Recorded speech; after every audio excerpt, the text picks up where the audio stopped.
আমাদের আম্মা যান, বিশ্বনবীর প্রথম বউ, 25 বছর বিশ্বনবীর সাথে সংসার করেছেন, 3 বছর বিশ্বনবীর সাথে জেল খেটেছেন শিয়াবে আবি তালেবে।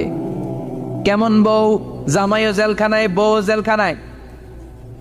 বিশ্বনবীর সবগুলো বাচ্চা সন্তান, ছেলে মেয়ে এই মহিলার গর্ভ থেকে এসেছে, একজন ছাড়া ইব্রাহিম। ইব্রাহিম বিশ্বনবীর আরেক বউ মারিয়ার গর্ভে এসেছে, বাকি সব খাদিজার গর্ভে। যে আমরা ফাতেমা, বিশ্বনবীর কন্যার নাম কি? ফাতেমার মায়ের নাম কি? খাদিজা।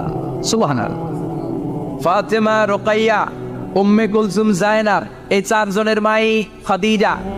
আবার আব্দুল্লাহ, কাসেম, এদের মায়ের নামও খাদিজা। বিশ্বনবীর সব সন্তান এসেছে খাদিজার পেট থেকে। বরকত বেশি না কম? বিশ্বনবী ভয় পেলে খাদিজার কাছে গেলে ভয় কেটে যেত, সাহস যোগাতেন, সেন্টার দিতেন, ছাতার মতো মাথার উপরে দাঁড়িয়ে থাকতেন।